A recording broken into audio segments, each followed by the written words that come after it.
ஸ்ரீ கர்க சம்ஹிதை அஸ்வமேத காண்டத்தின் 53ஆம் அத்தியாயம்.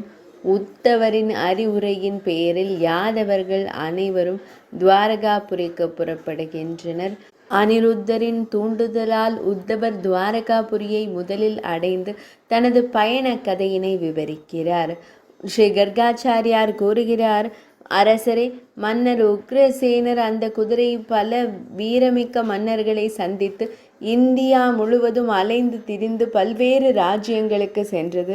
மக்களின் தலைவரே, இந்த அலைந்து திரிதலில் நீண்ட காலம் கழிந்து அனைவருக்கும் வீட்டை நினைவூட்டும் மாதமான பால்குண மாதமான பங்குனி மாதம் வந்தது.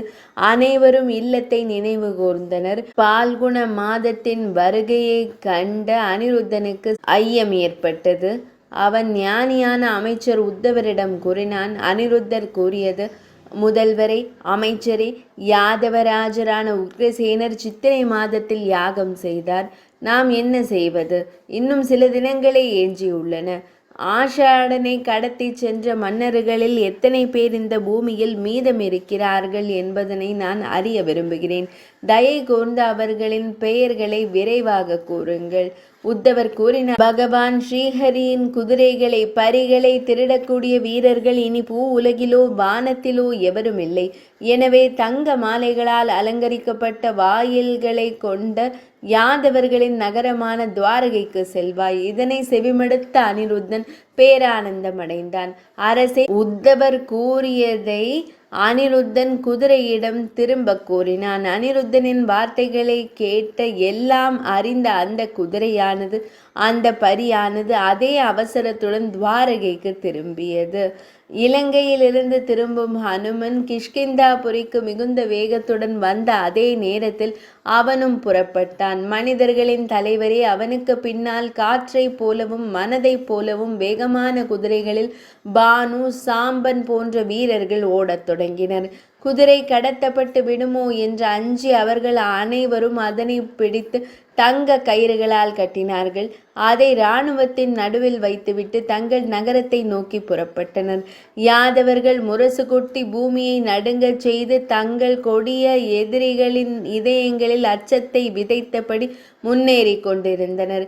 யாதவர்களுடன் குதிரை வருவதை கண்ட நாரத மாமுனிவர் ஒரு புதிய சண்டையையோ அல்லது தகராறையோ கிளப்புவதற்காக ஒரு தூதுவனைப் போல தேவேந்திரனிடம் சென்றார். அவர் குதிரையின் கதையை அவரிடம் விரிவாக கூறினார். அரசனே, இந்த கதையினை செவிமடுத்த தேவேந்திரன் குதிரையை திருட முடிவு செய்தான். அவன் விரைவாக மறைந்து குதிரையை காண பூமிக்கு இறங்கி வந்தான்.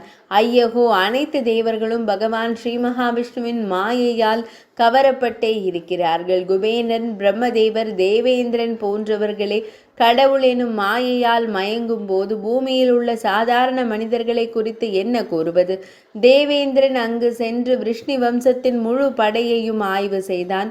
அந்த படை யுக முடிவு கடலை போல கொடூரமாக இருந்ததுடன் கோடிக்கணக்கில் எண்ணிக்கையையும் கொண்டிருந்தது. அது அனைத்து பயணிகளால் நிறைந்திருந்தது. யாதவர்களின் அந்த மூர்க்கமான மற்றும் பிரம்மாண்டமான படையினை கண்டு தேவேந்திரன் அஞ்சினான். அரசனே, கிருஷ்ணருக்கு பயந்து தேவேந்திரன் உடனடியாக இந்திராவதிபுரிக்கு திரும்பினான். பகவான் ஸ்ரீ கிருஷ்ணரின் அருளால்தான் அவன் போரிடும் நம்பிக்கையை கைவிட்டு அமைதியாக இருக்கும் கொள்கையை கடைபிடித்தான். யானைகள், தேர்கள், குதிரைகள் மற்றும் காலாட்படை வீரர்களுடன் 4 முனை பிரிவுகளாக அணிவகுத்து சென்ற மகாத்மா அனிருத்தனின் மாபெரும் படை தேவலோகத்தில் இருந்த தேவேந்திரனின் படையைப் போல அலங்கரிக்கப்பட்டிருந்தது. யானைகள் அனைத்தும் பிரிந்தன. தேர்கள், குதிரைகள் மற்றும் காலாட்படை வீரர்களும் பிரிந்து தனித்தனியாக நகரத் தொடங்கினர். ஆனந்தம் நிறைந்த பகவான் ஸ்ரீ கிருஷ்ணரின் புதல்வர்கள் துவாரகையை நோக்கிய பாதையில் பின்தொடர்ந்தனர். அவர்கள் ஜம்பு துவீபத்தை வென்றவர்கள். மேலும் இவ்வுலகங்களையும் பாதாள உலகத்தையும் வெல்ல விரும்பினர். அரசே, தலைமை வாகனமாகிய ஷாம் கர்ணன் எனும் குதிரையின் தலைமையில் அந்த சிறந்த யாதவர்கள் பல்வேறு இசைக்கருவிகளை வாசித்தபடியும் நடனத்திலும் ஆடலிலும் ஈடுபட்டபடியும் முன்னேறி சென்றனர். நரேஸ்வரரே, பகவான் ஸ்ரீ கிருஷ்ணனின் புத்திரர்களான இந்திரநீல், சந்திரஹாசர் முதலானோர் மற்றும் ஆயிரக்கணக்கான பூபாலர்களால் அலங்கரிக்கப்பட்ட அனிருத்தன் ஆனர்த்த தேசத்திற்குள் நுழைந்து சாம்பனின் அனுமதியுடன் உத்தவரை துவாரகைக்கு அனுப்பினார். அப்போது புரி அங்கிருந்து 2 யோஜனைகள் தொலைவில் இருந்தது. இவ்வாறு அவரால் உத்வேகம் பெற்ற உத்தவர் அந்த ருக்மவதி குமாரனான அனிருத்தனுக்கு வணக்கம் செலுத்திய பின்னர் விரைவாக ஒரு சிவிகையின் மீது ஏறி மகிழ்ச்சியுடன் புரியை நோக்கி புறப்பட்டார். அங்கு சபா மண்டபத்தால் அலங்கரிக்கப்பட்ட சிறந்த பிண்டாரக பகுதியில் முனிவர்களால் சூழப்பட்ட அரசர் உக்ரசேனர் வசித்து வந்தார். அரசரை உத்தவர் அரச சபைக்கு சென்றார். அங்கு வாசுதேவர் முதலானோர், பலராம சுவாமி, பகவான் ஸ்ரீ கிருஷ்ணர் முதலியோர் மற்றும் வலிமைமிக்க பிரத்யும்னன் முதலானோர் தினமும் யாகத்தை பாதுகாத்து வந்தனர். யாதவேந்திர உக்ரசேனரை வணங்கிய பின்னர் அவர் வாசுதேவன், பலராம சுவாமி, பகவான் ஸ்ரீ கிருஷ்ணன் மற்றும் பிரத்யும்னன் முதலிய சிறந்த யாதவர்கள் அனைவருக்கும் உரிய மரியாதைகளை செலுத்தி அவருக்கு முன்னால் நின்றார். இதனை கண்டு அனைவரும் மகிழ்ச்சி அடைந்தனர். அவர்கள் விசாரித்த போது உத்தவர் அந்த சம்பவம் முழுவதையும் விவரித்தார். உத்தவர் கூறினார், அரசனே, உன்னுடைய செவியில் கருங்குதிரை பத்திரமாக திருப்பி விட்டது. அனிருத்தன் போன்ற சிறந்த யாதவர்களும் பத்திரமாக வந்துவிட்டனர். கோவிந்தனின் அருளால் இந்திரநீல மன்னனும் ஹேமாங்கதனும் வந்துள்ளனர். பெண்களின் ராஜ்யத்தின் பேரரசியான சொரூபமும் வந்துவிட்டாள். பயங்கரமான மான்களும் போரில் தோற்கடிக்கப்பட்டுவிட்டன. பிந்துவும் அனுசால்வனும் இந்த 2 வீரர்களும் தத்தமது நகரங்களிலிருந்து வந்துள்ளனர். பாஞ்சஜன்யம் என்று அழைக்கப்படும் தீபகர்ப்பத்தில் அசுரர்களுடன் இருந்த பல்வலன் வெல்லப்பட்டு விட்டான். அந்த போரில் சிவபெருமான் கோபமடைந்த அனிருத்தனையும் சுனந்தனனையும் மற்றும் பல யாதவர்களையும் கொன்றார். ஆனால் பகவான் ஸ்ரீ கிருஷ்ணர் அங்கு வந்து யாதவர்கள் அனைவருக்கும் உயிர் கொடுத்தார். எனவே பகவான் ஸ்ரீ கிருஷ்ணரின் அருளால் தான் நாம் அனைவரும் பத்திரமாக திரும்பியுள்ளோம் என்பது குறிப்பிடத்தக்கது.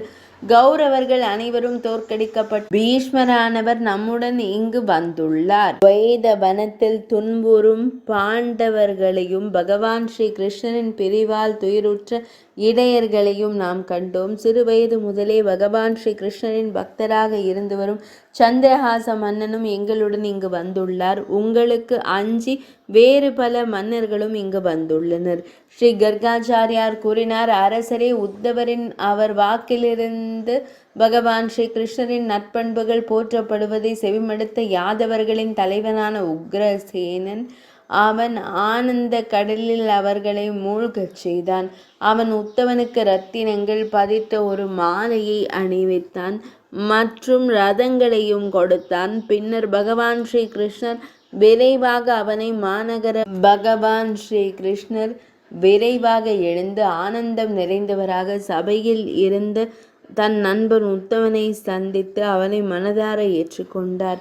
பின்னர் ஆனந்தம் நிறைந்த உக்ரசேனன் கோவிந்தரிடம் பகவான் ஸ்ரீ கிருஷ்ணரை அனைத்து பொருள்களுக்கும் நீங்கள் யாதவர்களுடன் சென்று அனிருத்தனை அழைத்து வாருங்கள் என்றார். இது ஸ்ரீ கர்க சம்ஹிதையின் அஸ்வமேத காண்ட உத்தவரின் வருகை என்ற தலைப்பு கொண்ட 53ஆம் அத்தியாயம் இனிதே நிறைவடைந்தது.